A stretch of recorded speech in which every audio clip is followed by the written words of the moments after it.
Halo, malam semua. Malam, Pak. Sebentar ya. Malam, Mbak.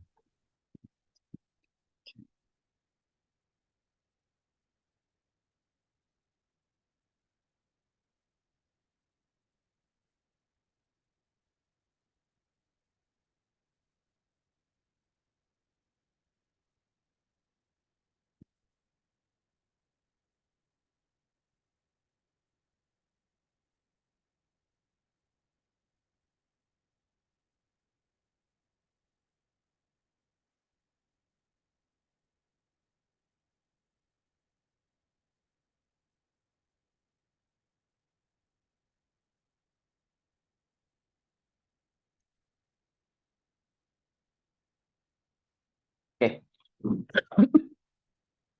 oke, teman-teman, kita masuk pertemuan berapa kita ya? Pertemuan 6 kayaknya sih. Oke, karena karena kalian sambil ini ya, sambil ngerjain si Google Code. Jadi materi kita lumayan ketinggalan. Nah, jadi pertemuan hari ini kita bahas materi sebelumnya. Oke, nah sekarang kita masuk ke distributed storage. Oke, jadi cloud computing. Oke, nah ini ya kita masuk ke pemahaman dari si arsitekturnya. Jadi penting buat kita memahami arsitektur dari si cloud computing ini. Oke, nah ini secara umum ini nggak cuma layanan cloud aja ya. Hampir beberapa aplikasi ini secara umum ini ada 3 lapisan arsitekturnya gitu ya. Pertama tuh presentation tier, itu apa yang bisa dilihat oleh si user gitu ya, apa yang ditampilkan segala macam. Nah, lalu ada logic tier. Logic tiernya itu di mana layer ini ngurus nih masalah tentang logical process, decision maker, segala macam. Nah, contoh di sini, misalnya ada kebutuhan nih, si user pengen dapetin seluruh total penjualan atau total sales gitu ya. Nah, berarti masuk ke logic tiernya itu dia ngambil nih, melakukan query gitu ya, dapetin seluruh data penjualan di akhir tahun. Oke, nah data tiernya baru. Jadi setelah di logic tier dia mengolah, lalu masuk ke dalam, diubah ya dari bahasa programnya masuk ke query. Nah, query-nya baru request gitu ya data ke dalam database. Jadi baru otomatis database-nya ada di servernya ya atau di storage ya.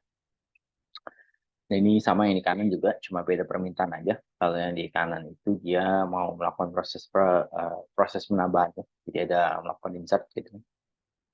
Insert data sales gitu ya. Database ini ada banyak data sales, ada sales 1, sales 2, 3, 4. Oke, nah ini 3 lapisan ini. Jadi ada presentation tier, ada logic tier, sama data tier. Ini secara umum. Oke. Nah ini untuk proses search engine. Search engine ini berbeda sedikit, tapi kurang lebih sama. Dia ada user interface atau presentation tier juga sama. Lalu sama ya kayak kita melakukan googling gitu segala macam ya. Kita masukin kita si user interface, dia masukin gitu, apa yang mau dia cari. Misalnya dia ketik ITTS gitu ya. Ya udah, itu berarti dari si keyword itu, dari keyword ITTS ini udah dia akan buatin gitu ya. Lakukan query generator, udah dicari ke dalam si database. Nah, dari database-nya nanti dia ngambil gitu ya, seluruh di dalam data dia mengandung ITTS gitu ya. Lalu setelah itu dia juga punya ranking algoritma tersendiri gitu ya. Yaitu nggak usah kita bahas. Nah, dari ranking algoritma itu udah dia akan ambilin ya seluruh datanya dia punya gitu ya, tentang ITTS gitu ya, sesuai dengan ranking algoritma dia dari atas sampai ke bawah. Oke, nah proses juga sama. Dia ada user interface level, ada processing level, dan terakhir ada di data level. Oke, nah jadi dari kedua itu kita lihat bahwa kedua-duanya itu sama-sama mendistribusikan gitu ya sebuah file atau sebuah data. Nah, jadi distribusi file sistem ini jadi merupakan salah satu yang paling dasar atau paling sering gitu kita gunakan gitu ya ke dalam pembuatan atau distribusi computing. tujuannya ya apa tujuannya dia ya secara simpel dia cuma mau mendistribusikan data. Oke, provide oh sorry ada dia command PO centralized file system. Oke, nah, jadi dia pengen dia itu bisa ngebuka gitu atau nge-update gitu ya sebuah file dari server manapun gitu, atau dari network manapun, lalu semua data itu tersinkronisasi dengan baik gitu ya. Oke, dan apabila kalau ada di lokal pun juga tetap ketika share semuanya pun saling terupdate. Oke, nah ini arsitektur dari distributed file system yang paling umum atau paling banyak digunakan, yaitu dia menggunakan cache baik dari sisi server maupun sisi klien. Jadi kalau klien itu komputer kita nih, misalnya kita akses apa Google deh segala macam. Nah, itu si Google itu akan naruh cache gitu ke dalam laptop kita gitu ya. Jadi disimpan data-data bekas pencarian kita segala macam lah, dia indeks segala macam. Nah, jadi ketika kita lakukan pencarian yang sama gitu ya. Jadi biasanya tuh datanya itu langsung aja diambil dari cache gitu. Dia nggak perlu request ke dalam si server Google gitu atau masuk ke communication network lalu masuk ke dalam database server segala macam ya nggak perlu. Kalau datanya udah ada di cache ya ambil aja di cache. Jadi otomatis lebih kencang gitu ya karena prosesnya cuma bekerja di lokal kalian aja. Tapi kalau nggak ada ya dia pasti request ke server gitu bahwa permintaan ini belum ada di cache. Oke, nah ini bentuk yang paling umum. Jadi di klien juga ditaruh cage, lalu ada communication network, lalu umumnya juga servernya pun juga lebih dari satu ya. Dan di tiap-tiap server juga diberikan cage juga. Oke.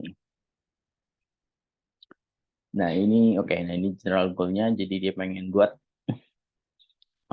si file sistemnya itu transparan, stable untuk bisa diakses oleh klien. Kayak di sini kita lihat client request, server ngasih data, client update, server aplikasi client, akses control,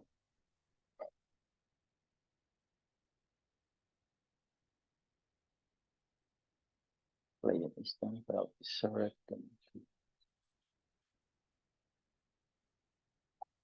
oh, oh. Oke, ini cuma bentuk umumnya aja sih. Kalau remote access ya udah cuma apa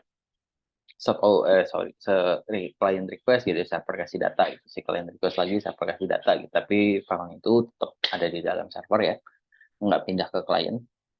Nah, sedangkan kalau kita melakukan upload atau download data, nah biasanya itu data yang ada di server itu dipindahin dulu ke dalam segi klien gitu. Ntar nanti kliennya mau perubahan atau apapun, nah, baru dikirim lagi.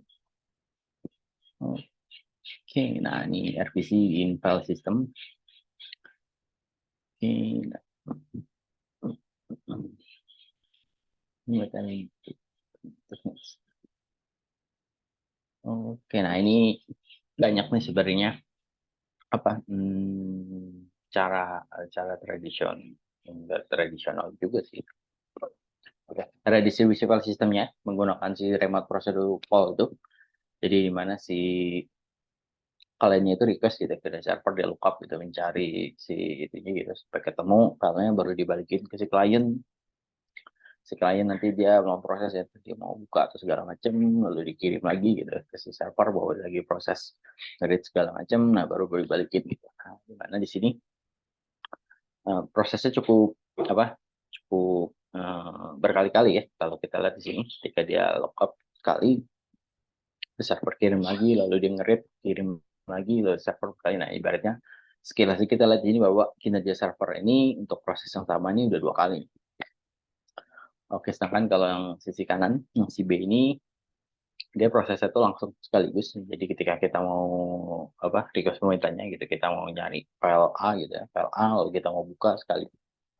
Nah, jadi dia langsung cari di lookup file 6 lalu dibuka lalu di read filenya itu dari sisi server semua. Oke.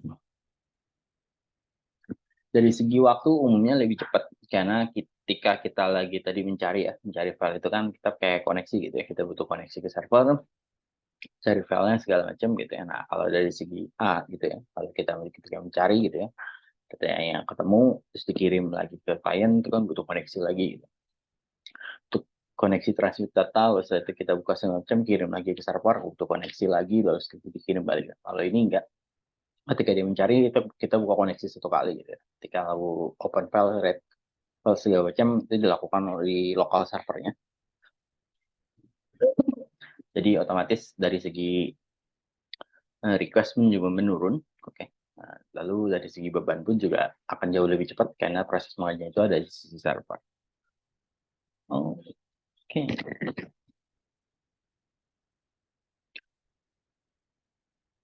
Nah, ini lah.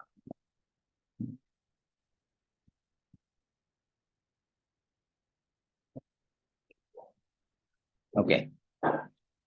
Nah, ini salah satu apa ya, aplikasi lah atau request ini server dia nggak menggunakan cache. Oke, gimana? Jadi read proses read-nya itu langsung dikirim sama si server gitu ya. Jadi si klien A gitu dia mau read gitu, baca data A, berarti lalu satu si server eh, kirim datanya, lalu si klien ini juga ada request segala macam.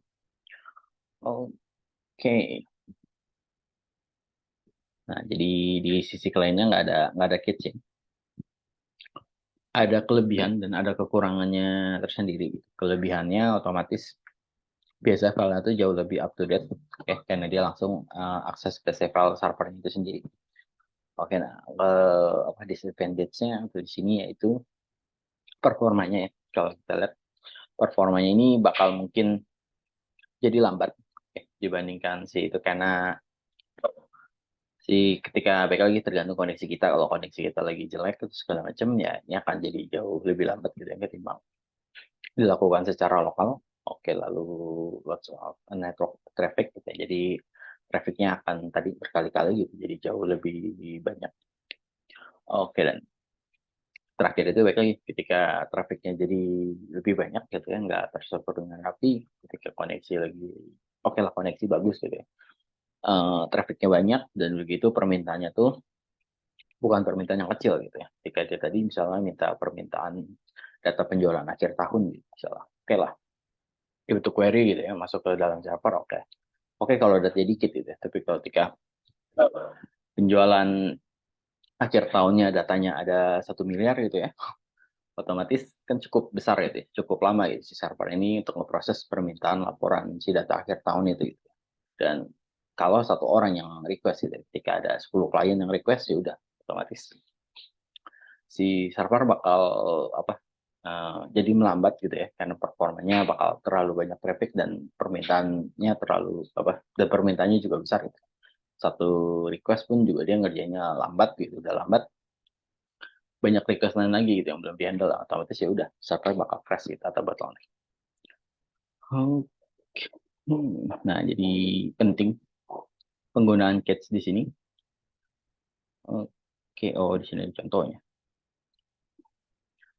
Nah, ini penggunaan cache untuk nge-release network loads ya. Oke, oke, oke.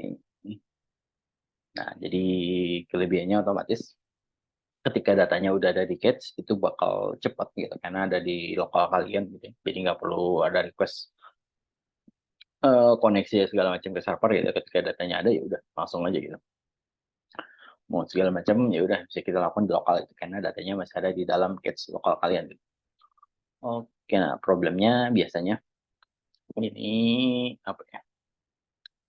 Suka terjadi miss ketika misalnya ada komit perubahan data gitu ya di waktu bersamaan gitu. Oke, mungkin nanti ada contohnya. Client case not consistent. Nah, jadi ketika tadi ada perubahan segala macam, biasanya catch di tiap klien ini suka nggak konsisten datanya. Nah, oh ini contohnya. Nah, contohnya di sini ya. Contohnya case-nya masih kosong di sini. Nah, jadi si klien A gitu ya, dia request gitu. Mau uh, mau baca file F1 gitu. Ibaratnya nah, dicari server ya, server belum ada datanya gitu ya. Nah, masukin ke dalam database di request, anggaplah data dari F1 ini isinya adalah V1 gitu. Oke, udah dimasukin ke cache. Nah, bahwa isi dari F1 itu adalah V1 gitu. Lalu setelah itu udah dikirim ke si klien, di klien juga masukin juga nih ke dalam cache dia gitu, bahwa isi dari F1 itu adalah isi dari data F1 itu adalah V1. Ya udah, tiap kali untuk pertama kali otomatis dia request ya ke dalam server, dia lakukan segala macam. Nah, tapi ketika dia mau kedua kali, ya udah dia nggak akan request lagi ke server ya. Jadi udah cukup di lokal si klien itu ketika dia mau lihat isi data dari si F1 ini, ya udah isi adalah V1. Nah, ini akan jauh lebih cepat gitu ya, ratusan kali lebih cepat timbang request yang pertama kali. Request pertama kali mungkin normal aja gitu, ibaratnya cukup normal gitu. Karena dia request ke server segala macam, tapi yang request kedua, ketiga dan seterusnya itu bisa akan ratusan kali lebih cepat gitu dibanding proses pertama. Oke, nah ini kalau dia mau baca terus ya, jadi dia akan tetap di lokal gitu. Nah, sedangkan kalau misalnya si si klien 2 nih, klien 2 ngambil data juga gitu ya di dalam si server gitu ya, si F1 gini. Nah, tapi dia nggak berubah nih. Dia rubah gitu isi F1-nya ini adalah si V2. Oke, nah ini disimpan gitu ya. Tapi ini baru masih di si cache si klien, belum update ke dalam server nih. Nah, setelah dia kirim datanya gitu ya ke dalam si server, otomatis si server update dong bahwa data si F1 ini isinya tuh udah jadi F2 nih. Oke, nah lalu dikirim balik gitu ya, bahwa informasi itu ibaratnya update sudah berhasil segala macam. Nah, ketika di sini ya terjadi crash nih, ibaratnya ketika ketika si klien 2 udah tahu dong bahwa isi F1 itu adalah F2 sesuai dengan pembaruan. Server juga udah dapat requestan gitu, bahwa dia udah dapat pembaruan gitu ya, bahwa isi dari F1 itu adalah V2. Nah, sedangkan si klien 1 ini kan masih simpen nih di cache-nya dia tuh, bahwa isi dari F1 itu adalah V1 gitu.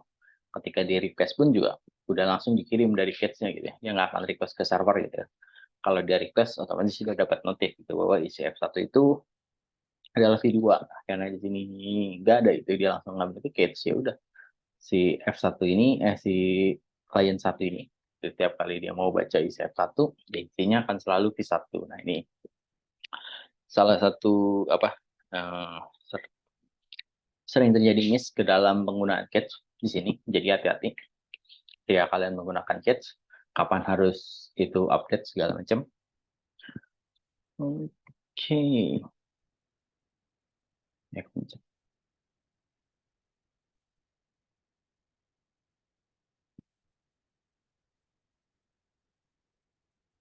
nah, ini kalau sharing semantik ini problem you think this is the thing.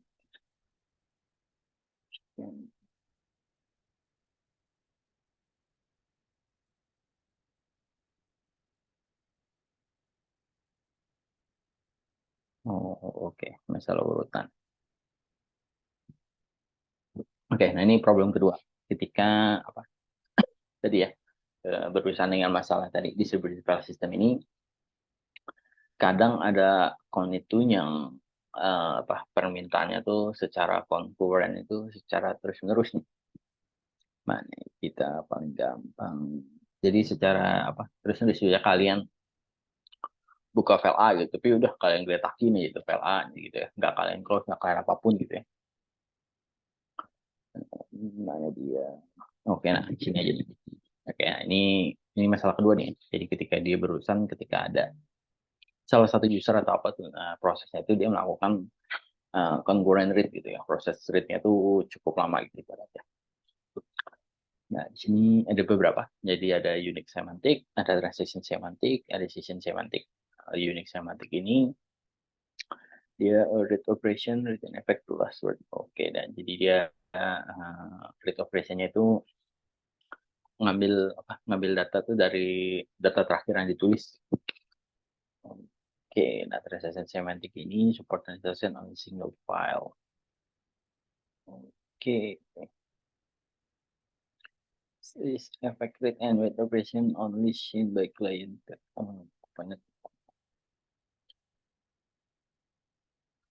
Actually mean. Oke, yang ketiga ini pakai session. Oke, nah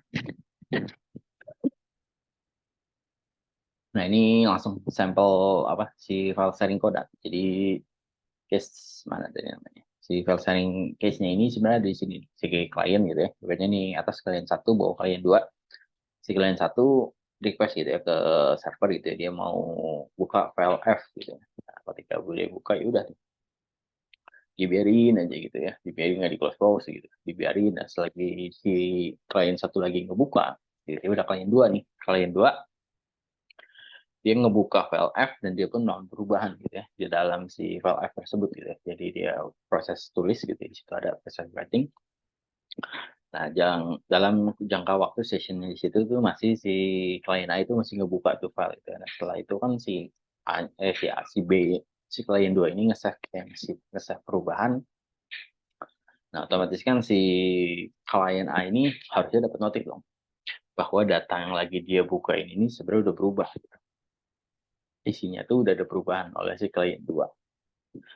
Nah, jadi si file sharing kode ini, jadi ketika si session B, nah di sini nih, nah, jadi si transaksi semantik ini, jadi si klien B ini ketika dia nge-close gitu ya, jadi biasa si session A ini akan divalidate lagi nih, datanya ini berubah atau enggak gitu. Kalau ternyata perubahan si B ini habis ngerubah terus dibalikin lagi gitu, tidak ada perubahan sama sekali, ya udah gitu, ini si A ini nggak dapat. Tapi ketika ada, biasa si klien A ini dapat notif nih, entah harus suruh reload, entah harus suruh close segala macam gitu ya. Jadi si klien A jadi bisa close gitu ya, untuk dapat perubahan yang dilakukan oleh si B gitu ya. Nah, ketika dia ada proses tulis lagi, udah ditulis gitu. Oke, it's become possible to further improve performance. Oh, oke. Nah, sekarang tinggal ini ya, berarti untuk mengatasi si kalian safety kode, iya benar. Si file sharing kode ini, jadi dia menaruh adanya stateful ke dalam kondisi ketika si A itu lagi ngebuka atau siapapun. Oke, nah jadi si stateful atau stateless design di sini ya. Oh gitu ya, dari segi stateful-nya keuntungannya itu jadi server maintenance specifics, a certain request, better performance in processing request, lalu cache coherence-nya itu memungkinkan gitu ya. Jadi si server bisa tahu siapa yang lagi ngakses file tersebut. Nah, filenya juga bisa di logging, itu memungkinkan karena kita ada stateful-nya gitu. Oke, nah sedangkan kalau stateless ini, biasanya server maintenance-nya itu nggak ada informasi tentang apa yang lagi akses. Tiap request itu harus di-identify file sama offsetnya. Oke, nah servernya itu bisa crash gitu ya, tapi cepat juga recover ya. Oke, klien juga sama. Oke, jika tadi ya, jika ada perubahan itu secara cepat gitu, jadi bisa jadi gitu. Kalau si A lagi buka tadi itu crash gitu, tiba-tiba harus buka segala macam. Tapi nggak ada isu ke dalam data itu ya. Oh, server space. Oke, ada problem ketika filenya itu di delete gitu ya. Jadi si A lagi buka nih, terus si B nge-delete gitu. Oke, file locking is not possible. Oke, nah ini cara kedua nih. Ketiga nih. Oke, ketiga ini consistency and replication. Nah, jadi cara distribusi file sistemnya itu, oke, dengan cara itu dia melakukan server-side replication gitu, terhadap kalau ada kesalahan segala macam. Oke, nah, jadi si klien itu diizinkan untuk nyimpan gitu ya, sebagian besar filenya. Oke, oke.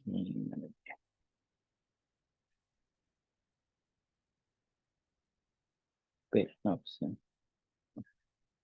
In X server delegates the file, server records the yang ya. Nah, ini apa ya? Hampir sama kayak cara jadul yang pertama tadi. Cuma di sini di klien request gitu ya, minta dia mau file apa yang mau dia akses gitu segala macam. Yang misalnya akses tadi file A gitu ya. Ya udah si server kemungkinan besar bakal nge-copy gitu, ngasih gitu ya seluruh si file A itu ke dalam si klien. Jadi si klien itu bakal nge-copy gitu ya, secara hampir keseluruhan bisa secara data dari si server lalu dia melakukan perubahan segala macam. Nah, jadi ketika ada klien B, klien C segala macam, nanti nggak akan terdampak sesuai dengan perubahan dari si klien A ini. Jadi ketika udah dia simpan gitu ada perubahan dia return ya udah di perubahannya itu akan diupdate. Oke. Fault tolerance. Nah, fault tolerance ini primary backup. Satu dia request.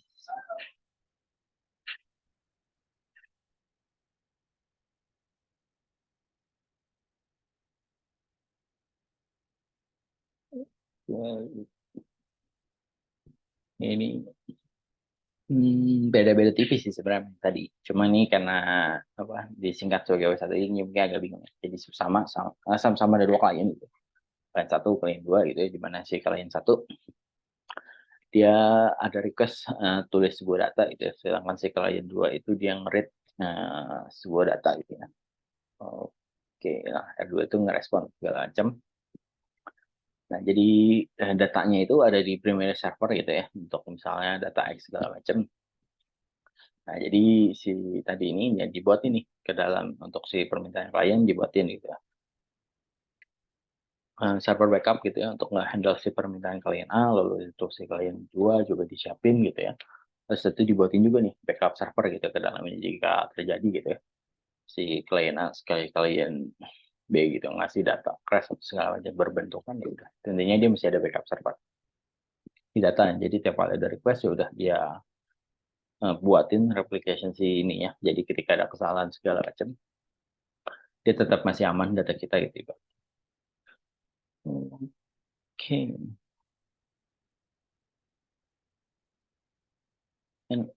Oke. Nah, jadi ini paling sering kali kita apa ya? Di Windows saya nggak tahu sih, tapi kalau ketika lagi apa ya, melakukan sesuatu lah ibaratnya lagi buka Zoom gitu, tiba-tiba Zoom-nya crash segala macam gitu. Nah, biasa tuh ada si ini si si OS-nya itu biasanya dibuatin backup gitu ya si kondisi beberapa detik atau beberapa menit yang lalu gitu saya. Jadi ketika terjadi crash segala macam ya udah yang akan di running itu ya udah di kondisi si beberapa menit yang lalu itu sebelum crash segala macam. Nah, jadi entah file atau apapun gitu ketika lagi buka Excel segala macam gitu ketika kita belum save belum apa jadi datanya itu nggak hilang tapi paling mundur ke beberapa menit yang lalu. Oke, nah si NFS, nah NFS ini oke jadi cukup apa ya udah banyak digunakan khususnya di Linux. Oke, NFS ini. Jadi NFS ini implement using virtual file system detection. Oke, nah sekarang oh ya nih di sini dia bilang banyak digunakan oleh berbagai macam operating system. Oke, nah jadi dari sisi klien mau server ya. Jadi dia dibuatin virtual file system dulu, lalu setelah itu di belakangnya itu baru jalan nih si NFS server sama si NFS kliennya. Oke, nah si NFS ini singkatan dari Sun Network File System. Oke, jadi sekarang udah jadi standar untuk apa si unique file access. Oke, jadi komen-komen Linux segala macam. Nah, si ini si Sun Network File System ini yang menjadi standar ya. Ya, si ini juga bisa berjalan di LAN ya. Ini cepat banget kalau di LAN. Di WAN juga cepat sebenarnya, walaupun di tulisan slowly sebenarnya juga cukup mumpuni lah untuk sekelas WAN juga. Oke, ini sistem maybe buat oke semua sistem bisa jadi klien bisa jadi server ya. Oke, nah basic ideanya ya udah dia pengen tuh kita ngeakses gitu ya komputer yang kita akses mau itu server mau itu pun klien seolah-olah dia itu jadi directory file di komputer kita. Oke, gimana cara kita aksesnya gitu? Nah aksesnya sebenarnya kalau terbiasa dengan Linux mungkin udah biasa gitu ya. Jadi biasanya kalau di dalam nggak cuma Linux ya Windows juga sama deh. dalam ini misal akses server segala macam, nah biasanya dalam bentuk folder ini gitu ya, slash IP server yang segala IP server slash directory kalau ada file, ada nama file segala macam, baru nama file. Oke, Campus Legacy ke file di system.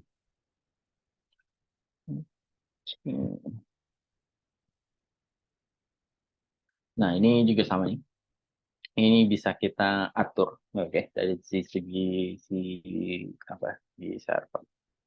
Ya, intinya dari ketika pembuatan file ini bisa kita akses nih, bisa dari si server ini dia sebenarnya data si mbox ini nih ada di folder testing gitu, dalamnya ada folder user gitu, akan si klien A, si klien B gitu ketika mengakses si mbox ini sebenarnya dia tuh namanya itu sih, jadi suka-suka bisa kita atur gitu ya. Si klien ini mau namanya dia melakukan proses itu remote gitu, remote ada folder di situ mbox gitu. Misalkan si klien B itu foldernya works gitu ya, ini para mereka masih satu file yang sama. Oke, nah ini mounting remote directory-nya. Oke, ini kita skip aja. Network mounting. Nah, ini kalau ini ya, ini satu buah file gitu ya, diakses oleh dua buah klien gitu.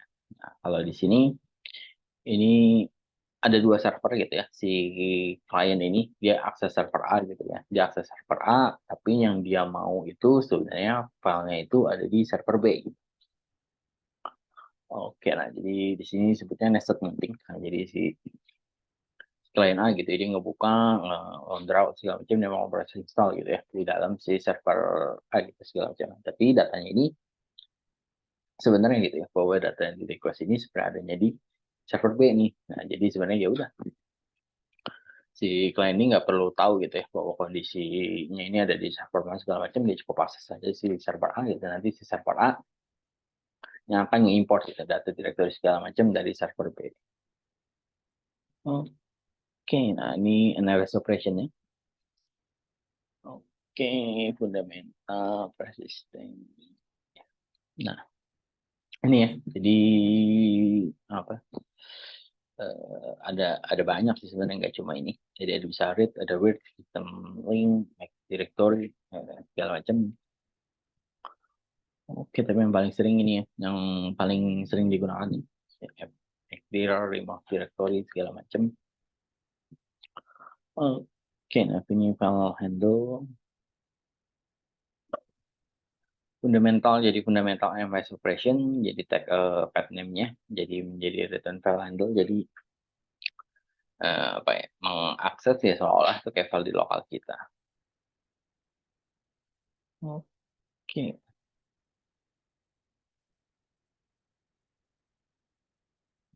Dan MS Server Client Caching ini sama aja sebenarnya kayak tadi. Oke, ini dia request, go copy, security, architect, bisa. Oke, langsung aja. Pro dan kontranya di NMS.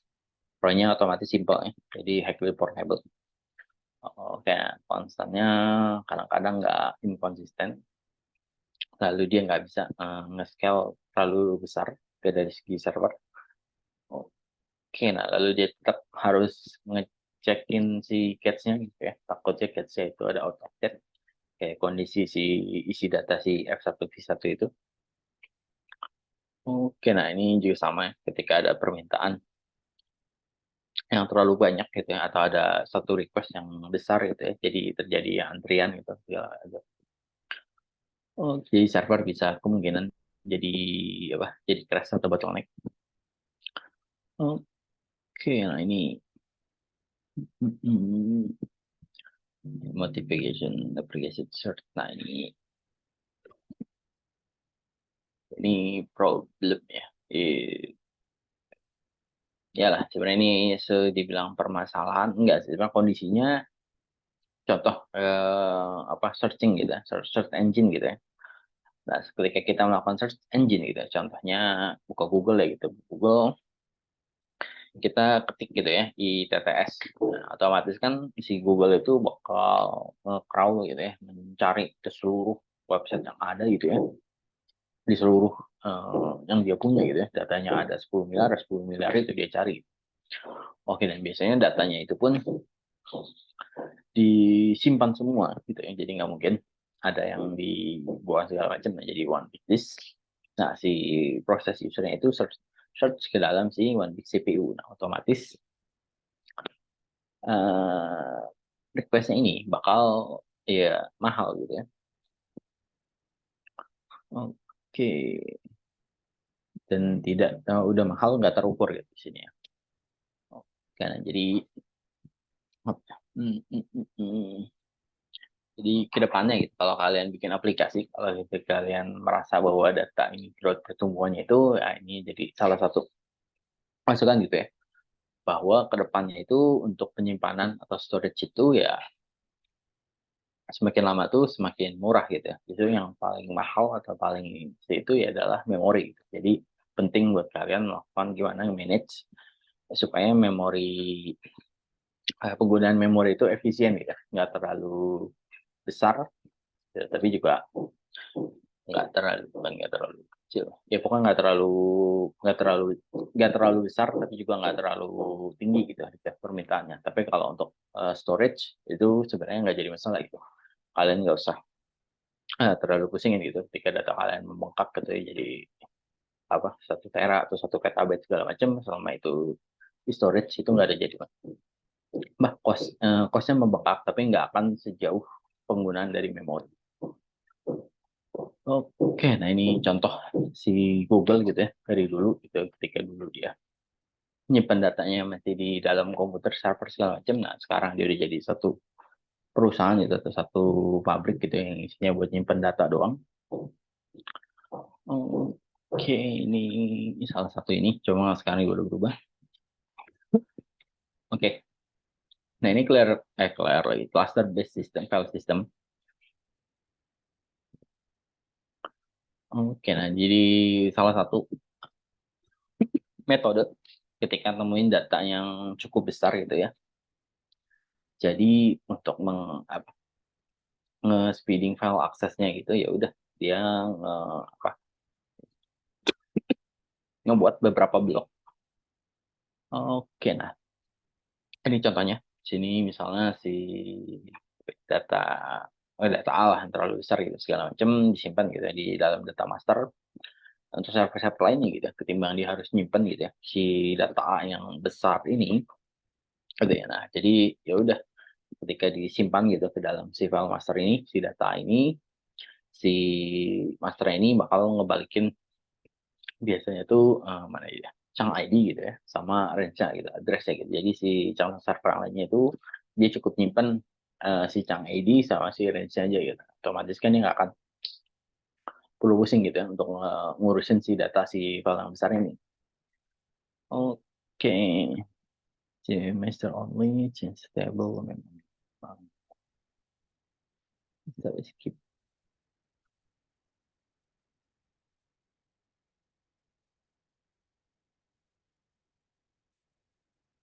Itu gitu.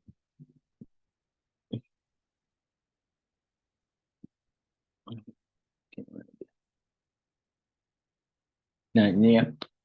Ini jadi ketika request gitu ya. Ketika datanya itu mau dibaca segala macam ke dalam cong server gitu ya, cong server terdekat gitu ya.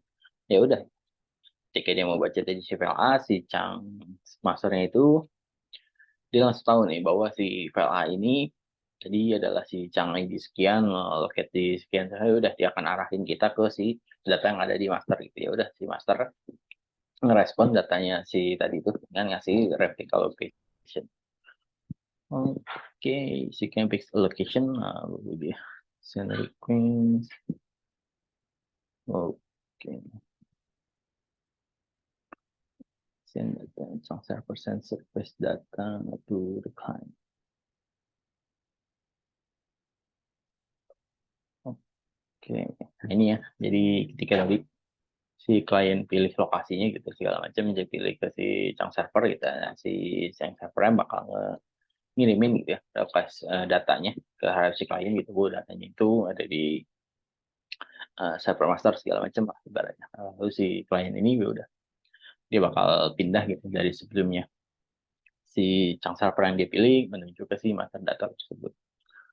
Oke, application original GPS translate request dan itu master. Oke, nah ini Oke, nah ini ketika si klien mau nge-push data ke dalam semua lokasinya ya, yang ada di dalam buffernya. Oke, with algorithm secondary response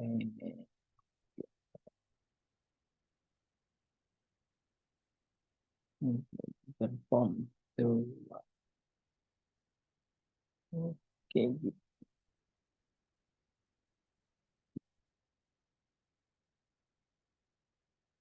Pertukar.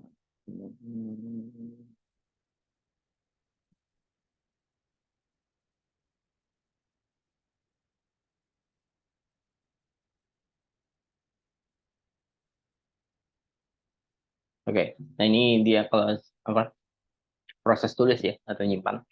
Nah jadi tadi ketika dia udah diarahin gitu ya, ke si master gitu ya atau si primary ini, ya udah si klien gitu ya ketika udah selesai proses tulis ya udah ditinggal ngedetermine gitu ya si perubahan tadi masukin ke buffer ditulis gitu ya ke dalam si server. Nah, si primary-nya ya udah dia bakal update gitu ya data karena dia langsung gitu performa yang mau diubah bahwa ini tuh ada perubahan data segala macam. Nah ketika udah berubah ya udah si primary bakal ngupdate gitu kirimin ke secondary atau yang master dia yang lain gitu ya bahwa file A ini sudah berubah ID sekian sekian segala macam sudah berganti gitu segala macam udah di secondary itu udah dapat update terbaru. Nah jadi si fault tolerance ini jadi hack capability jadi dia fast recovery. Oke, nah jadi si master sama si chunk servernya kalau mau restart pun juga cepat gitu ya. Oke, nah si chunk replication-nya bisa kita atur mau ada berapa gitu replication-nya. Secara default tuh ada 3. Nah ini bisa juga sebagai sebagai bayangan gitu, bayangan dari si master tersebut. Oke, nah data integrity-nya jadi dia ngecek setiap 64 kilobit ya di setiap chunk. Oke, nah ini dari segi kebutuhan. Oke, jadi ketika data set kalian kecil gitu ya, ini masih nggak ada masalah gitu ya di proses oleh si prosesor musical core mau multiprocessor segala macam. Nah, ketika udah concurrent level, masih sama concurrent level. Nah, ketika service object level udah masuk ke multi core atau single processor. Nah, ketika kalian mau nge-index file level, nah itu udah mulai butuh adanya cluster gitu setiap ini. Jadi lalu ketika mega block level kalian butuh create of cluster, lalu virtual system level, nah kalian butuh teknologi lagi tuh, entah pakai MapReduce, pakai distributed file system segala macam. Akhirnya ketika udah datanya udah gede banget nih, udah bener apa ya? Bisa aja gitu ya kita pakai ketika data udah cukup besar itu kalian mau tetap pertahankan pakai server sendiri segala macam ya baik lagi cost-nya tuh akan makin mahal dan cenderung cenderung nggak masuk akal lah baratnya cost. Jadi lebih disarankan ketika datanya udah gede banget itu udah butuh cloud segala macam itu pakai teknologi cloud. Oke. Karena kalau di handle sendiri ya tadi cost-nya tuh akan semakin besar dan cenderung berlebihan. Eh, Dibilang berlebihan sih ya balik lagi tergantung kapabilitas si perusahaan tersebut ya. Kalau dia merasa oke-oke aja sih nggak ada masalah. Tapi biasanya sih udah mulai apa cost-nya tuh terlalu besar itu untuk dibuat. Jadi mending pakai teknologi sih kok. Oke, nah ini salah satu hmm, aplikasi gitu ya untuk nge-manage atau analis ketika datanya itu cukup besar itu. Oke, nah ini pakai namanya Hadoop. Oke, jadi kalian boleh mau cari tahu, mau cross check itu teknologi si Hadoop ini. Dia bayar nggak ya? Kayaknya sih bayar deh. Kayaknya dia nggak gratis kalau si Hadoop ini. Khusus emang untuk apa? Perusahaan-perusahaan yang mau manage data yang cukup besar itu. Oke, ini tugas. Tugasnya nggak usah, karena tugas kalian udah banyak ya. Jadi ini nggak usah, hiraukan saja. Udah nih. Nah, sampai sini ada yang mau nanya? Salah, matiin. Ops. Oh, Wendy semester 6 informatika nggak bisa ikut Pak, izin. Oke. Siapa? Wendy. Wendy dong. Iya, Wendy Pak, informatika semester 6. Oke.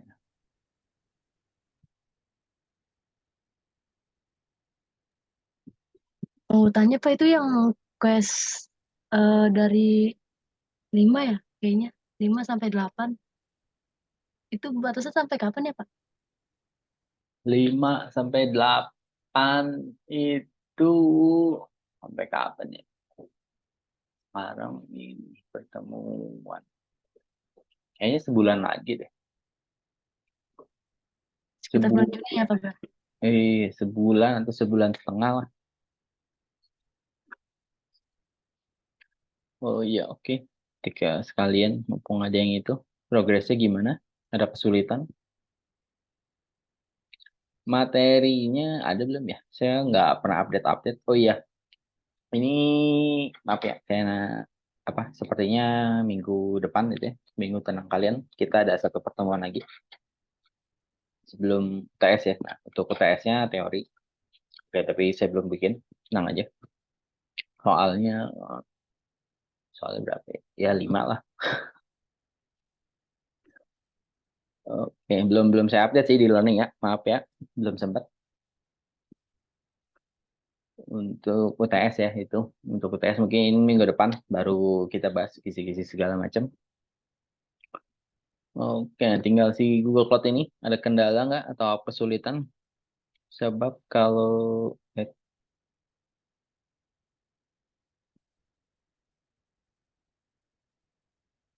mana ya?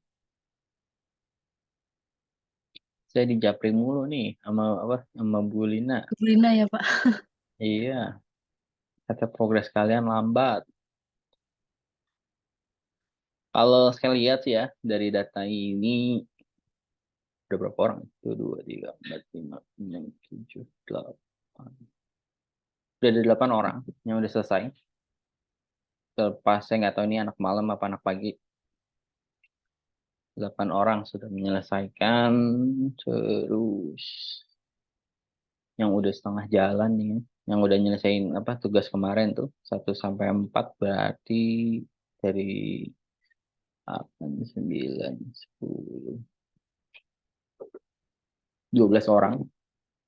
Berarti udah ada 4 orang tuh, dikit lagi. Nah, sisanya nggak tahu nih.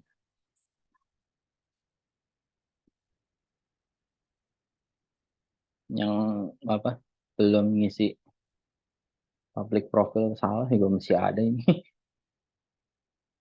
1, 2 orang.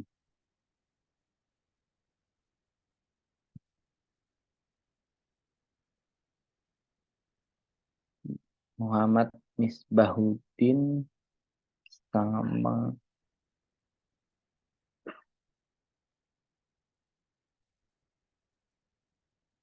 Rega Audrian Pratama. Nah itu ya, dia salah ngasih apa ngisi public profile ya, jadi nggak ketangkep progresnya. Hmm,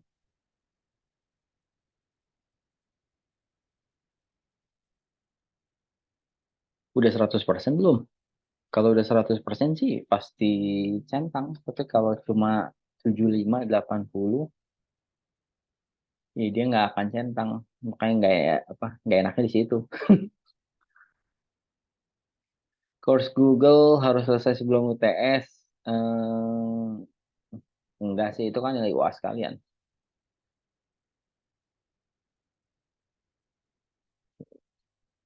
kirim.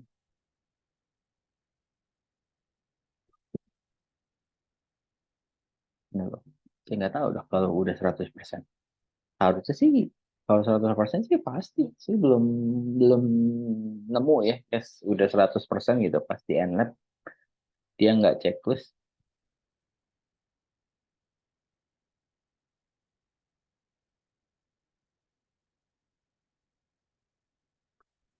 Oke, oke lah. Buat yang belum ya, semangat ngerjainnya. Pengerjaannya nggak sampai UTS kok. Untuk apa?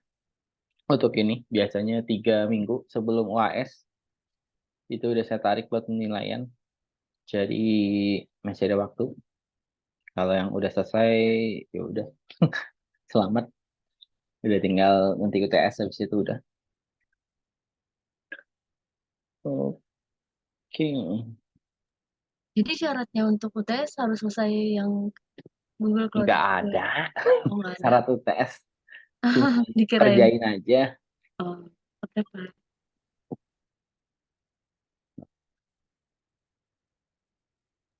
Jadi itu pakai ini ya, apa?